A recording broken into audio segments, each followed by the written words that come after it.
Hi, I'm Selena from Annie's Bookstop of Worcester, and that's Worcester, Massachusetts, not Worcester, Ohio, which is where our guest here is from. And his name is Tim Stonecash, and he's actually from Ohio.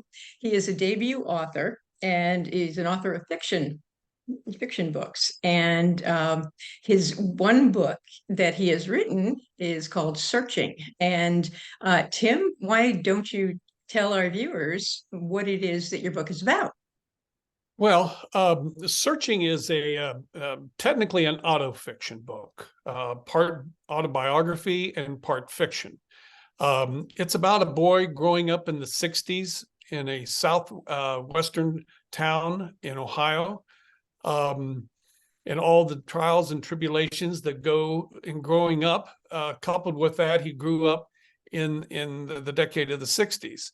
And I want to emphasize it is a book of fiction. But there is a lot of true stories in here too. It's all inspired by true events that took place that influenced him in the 60s. Interesting. Okay. So, what do you think would draw readers to this kind of book? Well, I think just the kind of the inspiration that I had for the book, in that it was a reflection of all the different things that happened to me growing up in that time period. Um, it took a long time afterwards, growing up, listening and learning and reading and traveling, to understand what I had experienced in the 60s, and to open my mind and my heart to what I think is a more enlightened person. And so I wanted to write about those things. There was a lot of things that went on in the 60s, political assassinations, the countercultural movement. I talk about in the book the assassination of our president, John Kennedy, his brother, Bobby Kennedy, and Martin Luther King, Malcolm X. There were others, Medgar Evers, Meredith was shot. So there was a lot of things going on in the 60s that sort of made it a unique place. And Tim questioned those things and wondering why there was all this civil unrest and why people that looked different than him were treated differently. And there was some thought that I think for a lot of people that after the Civil War and after the 14th and 15th Amendment, we were all equal. Well, that wasn't true. And not until 1965 Voters' Rights Act and the 1968 Civil Rights Act were we legally equal. And that doesn't mean that we were equal in the hearts and minds of all of our fellow Americans. And I think we still are struggling with those kinds of issues today. And so that gives you, a little idea of where it's coming from. The 60s, as I mentioned, there was a lot going on besides the civil rights movement. We put a man on the moon. There was the Cold War. There was the Cuban Missile Crisis. There was the Beatles. There was the Summer of Love in California with Charlie Manson and all that. So, in the book Searching, I think touches on all those things, but it really hits on the themes of belonging, freedom, race, and family. And Tim, and I speak of Tim as not myself, but as the character in the book, grew up in a very homogeneous society and community. There were no Blacks, there were no Hispanics, there was nobody who looked any different than he did. And I think if you're not around other cultures and other people, it's hard for you to really understand where they're coming from and where they are in life.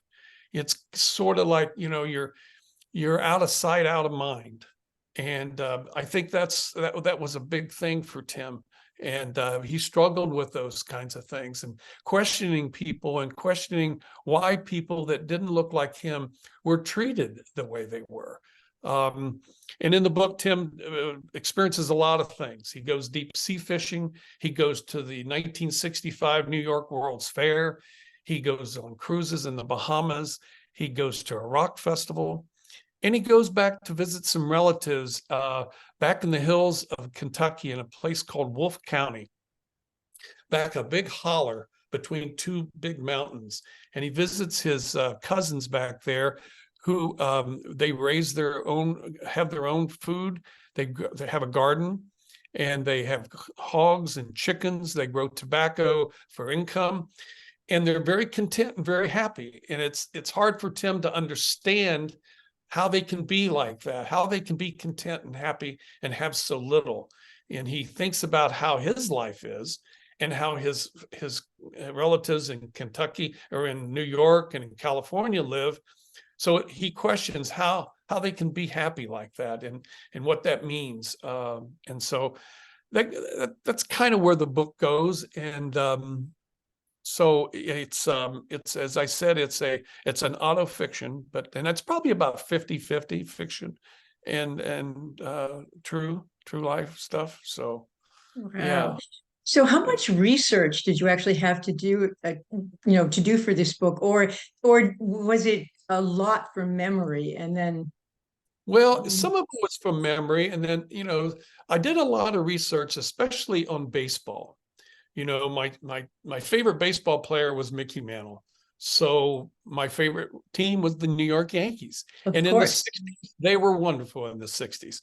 And the other favorite team I had was the Cincinnati Reds, who was just down the road from us in Cincinnati. So I love both of these teams. And so when they met in the 61 World Series, it doesn't get much better than that. Your two favorite teams. And I wanted Mickey Mantle to hit a home run every time he got up, but I wanted the Reds to win. And of course, that 61 year was the year that Mickey Mantle and Roger Maris had this duel back and forth through the whole summer. Who was going to get the 60 home runs and beat Babe Ruth's all-time home run record? And it looked like Mickey was going to do it, but he got hurt in August, and then Roger overtook him and of course, hit the 61 home runs. And then I also did some research on the Kennedy assassination. That's always been a fascination to me. And one of the things that I learned about this in the research, and I didn't include it in the book, but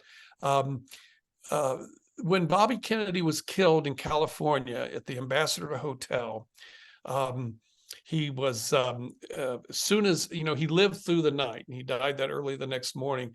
When Jackie Kennedy found that out, she was in London. She immediately flew to California.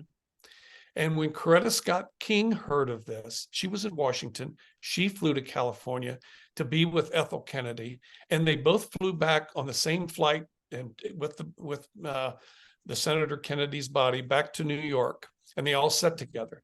And I just found that so touching and so moving. I just wonder what their conversation was between three widows of slain leaders of our country. And I don't know if you remember, there's a famous photo of a young busboy. He's knelt down in the hallway at the Ambassador Hotel holding Bobby Kennedy's head. Yeah. That young man's name was Juan Romero. He was a 17-year-old immigrant who the night before served Bobby Kennedy room service in his room, and and Bobby was very gracious and brought him in and talked to him about his immigration issues and things. So the next day, when Bobby Kennedy was, after he left the podium, was going out the kitchen to leave the hotel, he's walking through the hallway. He saw Juan and reached out his hand to shake his hand, and that's when the shots rang out. And that's when he knelt, the busboy, Juan knelt down and pulled, somehow he had a rosary. And I don't know if he knew Bobby Kennedy was Catholic or what, but he cupped it and put it in his hand. And I think that's the photo that everybody remembers seeing. So doing those kinds of research thing really, was fascinating for me. And I just love that part of writing the book. So, yeah. Was that your favorite research story, or did you have another one? I think those stand out a lot for this book in particular. Yeah, I think that those are the things that really, I've done other research, but that really stands out, I think. Yeah. So Yeah, I would imagine. yeah. So what was the biggest challenge that you had in writing and putting out Searching? Well, I think just just getting on a schedule and making a goal of writing every day. I would set a goal of like 500 words or 800 words, and I would stay at it and until I got to that point. And what I would do also is um, I would go to a point where I could went a lot further. I had a lot more to say, but I would stop. If I got to that 500 words, I would stop. And that way, when I started off again the next day, I took off quickly. The words came, everything flowed very quickly, and it really went much better that way. Yeah. So. Because you kind of knew what you were going to say. Yeah, you knew what you were Let's going to say. say, and you could have said it yesterday. Now you've even thought about it more, and you really can take off now. Yeah, you don't have that writer's block. So, Interesting. So, what can we expect from you in the near future? well, I'm working on uh, soon to be published by the end of the year. It's 3 short stories.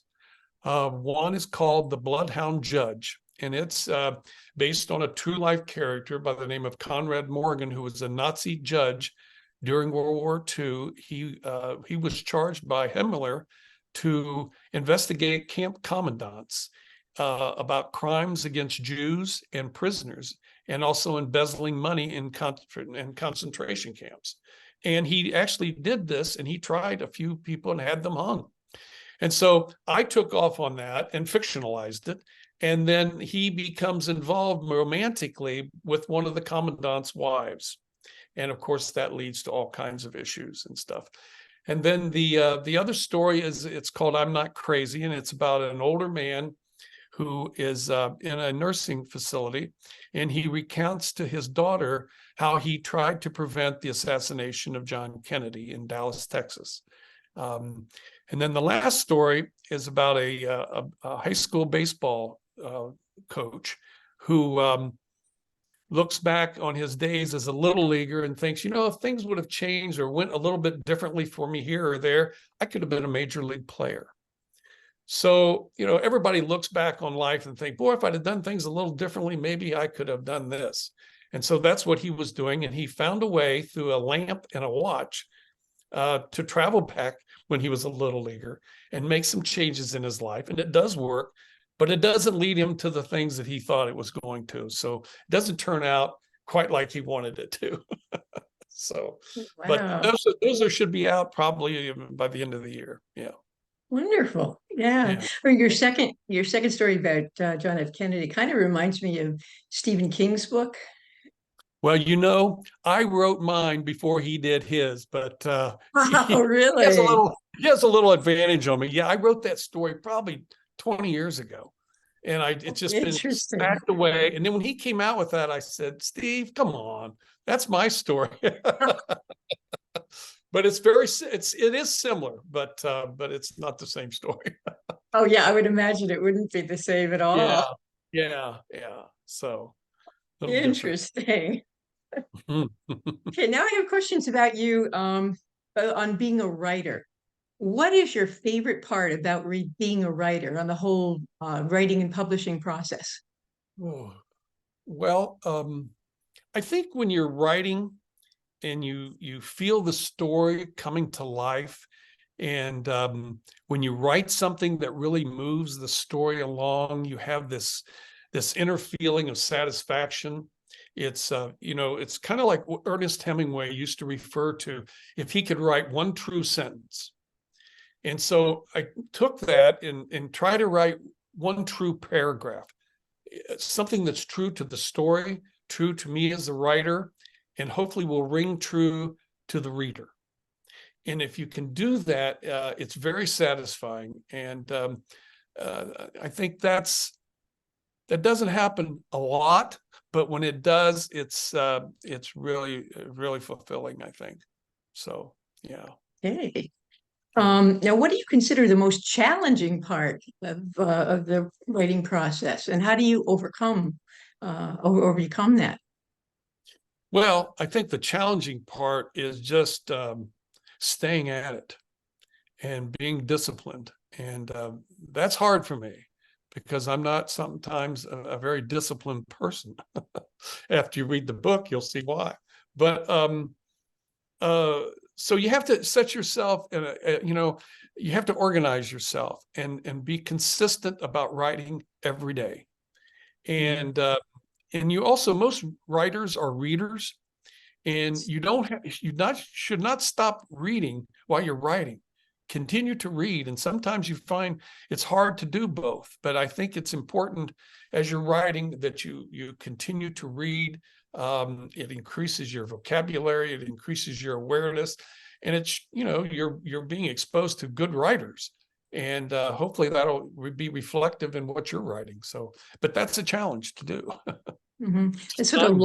a lot of writers have told me, you have to read. You absolutely have to read. Yes, yes, you do. Yeah, You do. Absolutely.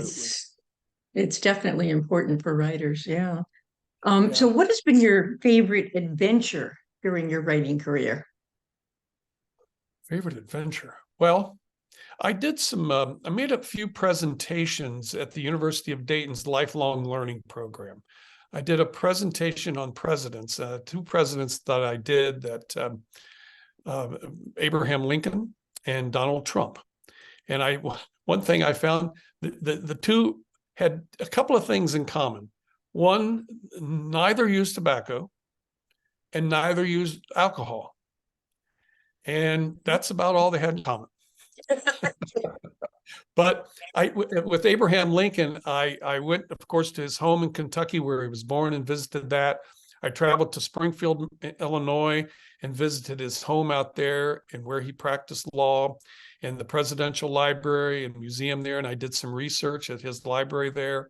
And of course, we went to Ford's Theater a number of times, and they've got a marvelous museum there. So going on those kind of field trips and doing those kind of research is very fulfilling. It's very interesting to do, and I really enjoyed that. And at the museum at Ford's Museum, there was over 15,000 books have been written about Abraham Lincoln, and I got a few of them and kind of researched them. But in the museum, they have a spiral stack of all these 15,000 books that goes up 3 or 4 stories. It's amazing. It's something to see. And so going on those kinds of things has been a lot of fun, and I really enjoyed that. Yeah.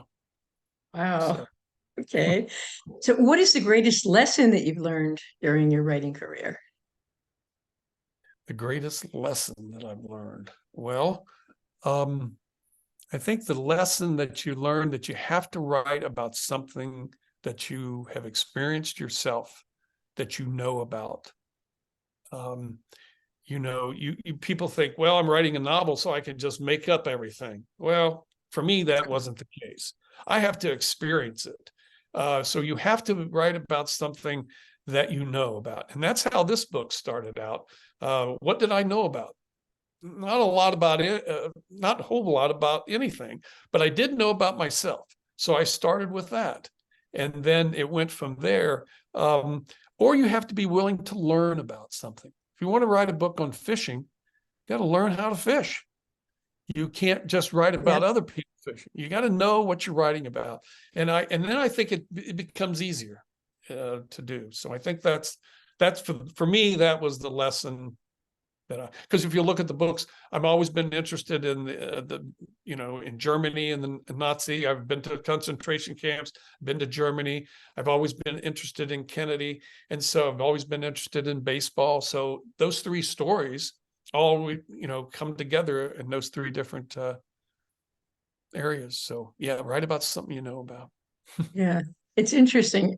There are some genres where you can't do that.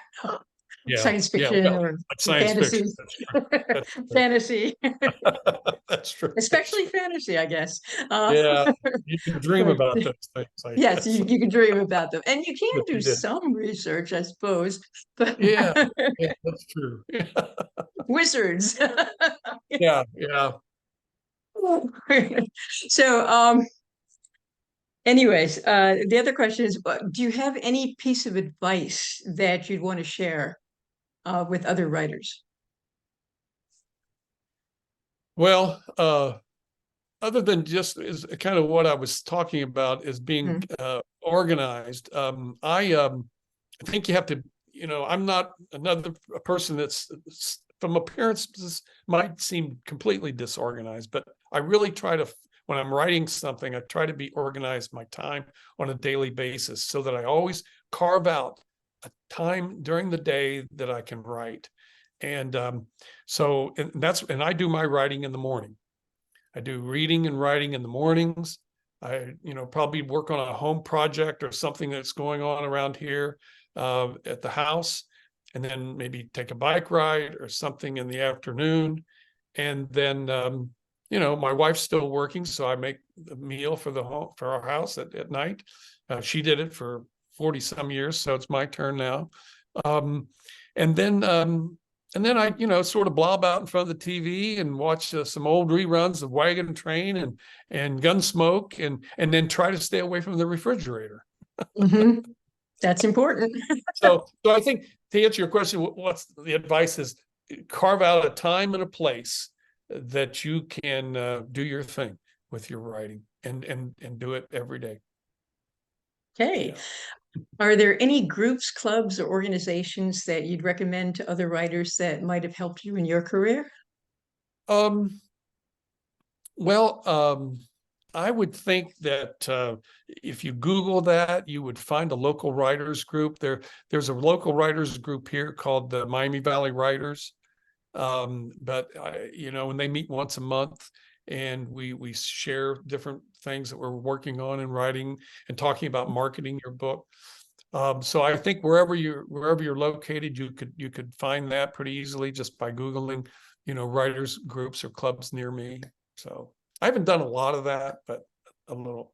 Yeah, it's always good to be with somebody that's doing the same thing you're doing, so you can. Absolutely. Yeah. I mean, even if it's not in the same genre, it's still Right, right, writing. exactly. Yes, Yeah. yep, yeah. Okay. Now, questions about you as a person. Okay. What is one thing that most people don't know about you? Hmm. Um, well, I'm an introvert. I have to really force myself to engage socially with people. And if you talk to my friends or families, they would say, "Oh no, he's an extrovert." Well, I'm an extrovert because I make myself an extrovert when the need comes, when the need arises. But I would, in social occasions, I would very welcome just to sit quietly and have a conversation with one person, not gad about the room. And, I'm just, so I think that, being an introvert. And then the other thing is that, and I talk about this in the book a little bit, Tim becomes is a code switcher. Where he's at, he becomes like those people. And I have to watch myself because I do that too. And I want to be myself and who I am, but I also want to be able to relate to people who I'm conversing with. I want to be tolerant of their ideas and where they're coming from, even if I don't agree with where they're coming from. Mhm. So that's a struggle sometimes, and I find myself code switching, and then I say, wait a minute, that's not really how I feel. I can understand how they feel and accept that and be tolerant of that, but I don't have to feel that way or believe that. So that's a Yeah, long. that's tough. That's really Yeah. tough, especially if they're really close friends and you just totally Yep. disagree with them. Yeah. Yes, exactly. And especially in these divisive times that we have now. I mean, they're much like the 60s, I believe. There's many of Mhm. the things that are going on in our country today um, that we have adamant disagreements about, like we did in the 60s. We disagree on a lot of things that we take to heart now that people in the 60s did as well and felt very strongly about. Yeah. Very true. Yeah. Okay. Now, this question you may or may not be able to answer. It's okay if you don't know the answer to. Okay. Okay, good. What question do you wish interviewers would ask you, and what would your answer be? Well, I've got an answer. I think one question that I have been asked, but not by an interviewer, is, did you write this book to make money? And, Oh, wow. and the answer is no. That's not my intention.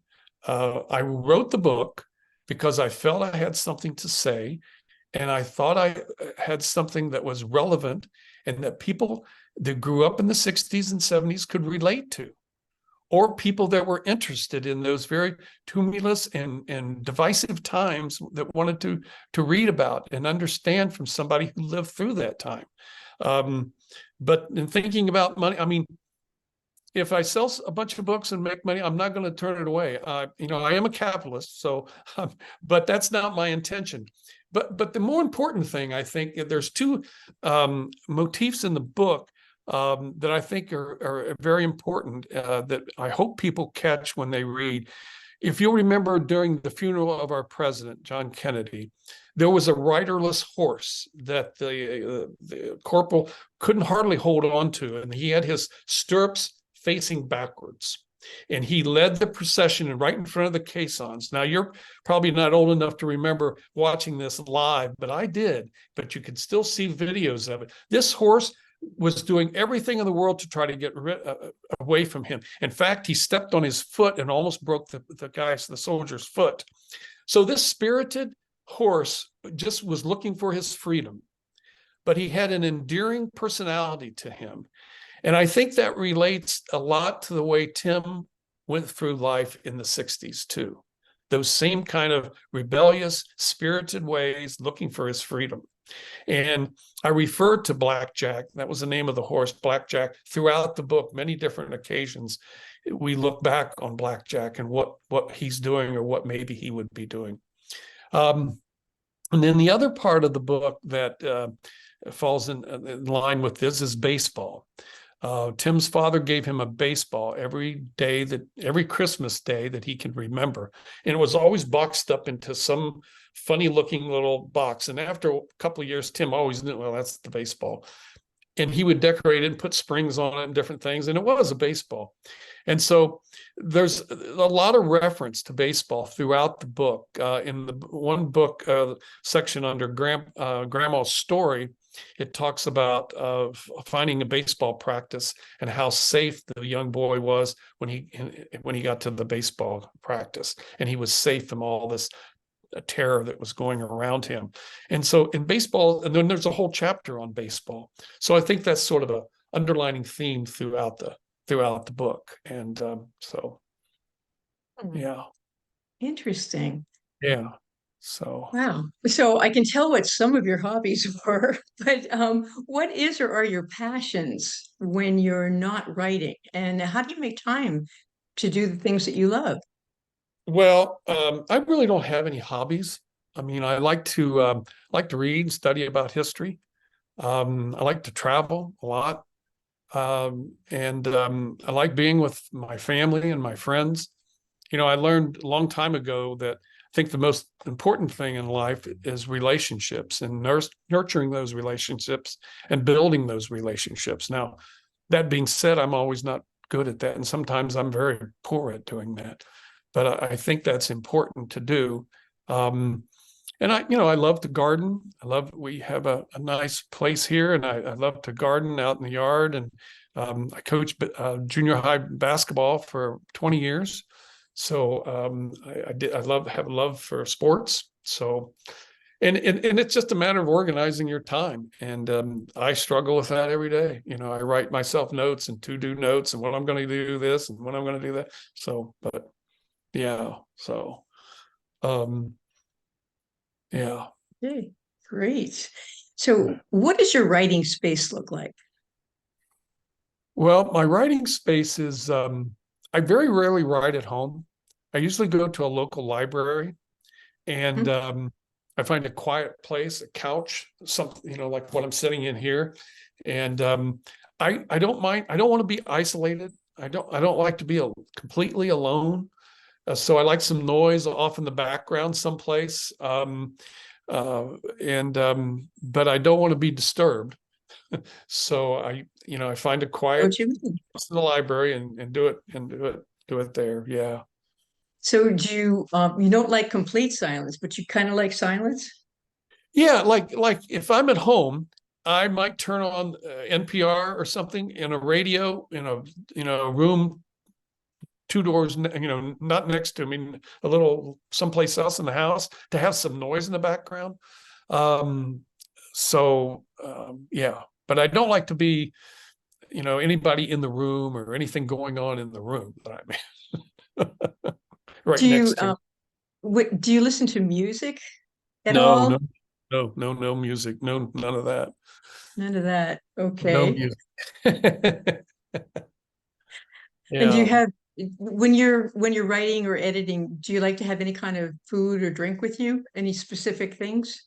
Oh, maybe water and maybe some hot tea, um, but no food and certainly no alcohol. That just disrupts everything. But maybe a little water. And I don't sit down. I don't sit down and write for hours on end. I sit down and write for in maybe a 2 to 3 hours at most. Sometimes 30 minutes, but never any longer than 3 hours.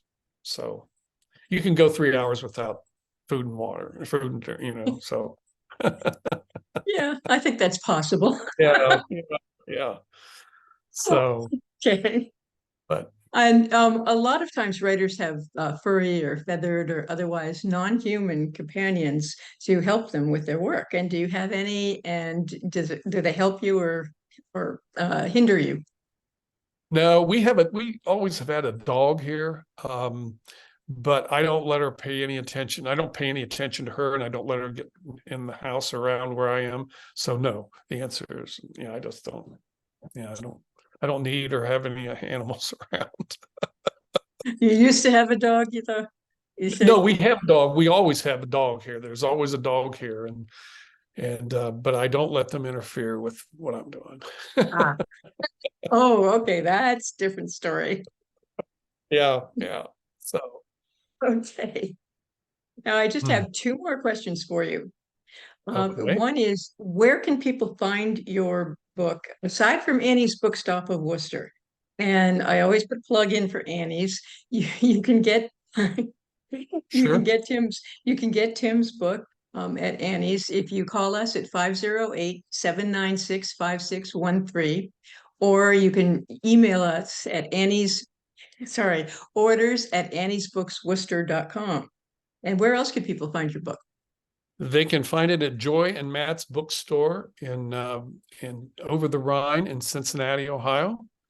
Um, and you can, if you can't get it I mean, you can get it at different bookstores, I think, but preferably those two, Annie's and Joy and Matt's. But you can also, of course, get it on Amazon and Barnes and Noble's website, and so you can get it in both of those places. But those two bookstores would be my choice. So Thank you. yeah. Okay, and my last question is, how can we follow your work and share your awesomeness? Well, um, I'm not big, I'll be honest with you, I'm not big into social media. I do have a Facebook and I have an author's page. There's not a lot on it, but I plan to put some things on it. And so you'll be able to follow me on that. And on Facebook, I'm pretty new to the publishing and writing business, and the publishing business is a completely different story.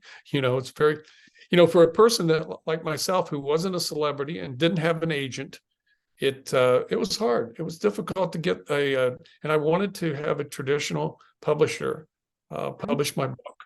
That was a goal of mine, and so I was able to do that, and felt good about that. And but the social media thing is something I guess I need to get more in tune with. So Did you have an agent or did you do it yourself? no, no, I did it myself. I sent out probably 50 or 60 queries to different agents and to different publishing houses, and I got two publishers. Took about 3 months, 4 months to do that. I got two publishers that said that they would go with me. And I would like to say the best part of that is the day that they said they would publish my book, and then the day that I got it in the mail. Everything in between was not a lot of fun. It was much more fun writing and researching the book. And I had a great time doing that. But the publishing end of it's tough. There's so and today people can publish their own book. I mean, too. So did you have to do a lot of revisions? Lots of revisions. There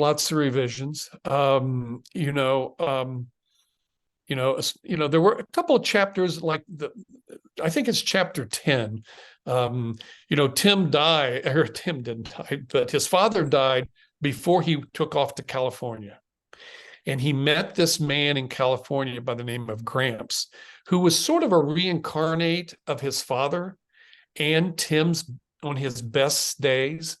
And this person gave him a lot of advice and a lot of counsel that Tim needed.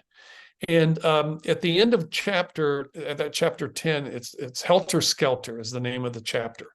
And it takes place in California. And there's a long dialogue between the two, back and forth. And it's kind of like Tim's talking, as I said, to his father and his best self. And that chapter is probably the only chapter that wasn't revised, extensively. And I felt good about that. And it was one of my favorite chapters, and it went easily. The words seemed to come, and it was probably 90% fiction. The only real true part of that was that I did take off when I was a young teenager with a couple of friends to California. But after that, it was all fiction. So yes, lots of revisions, lots of cuts. I probably cut about 15,000 words out of the book. It would have been much longer. And that was frustrating and hard to do, but it was necessary I think, to keep the story moving along. I was reminded by my editors that I wasn't writing a history book. I was writing a novel. So yeah, that's hard. That's hard because you want to get all the history in there, but you have to take a lot of it out.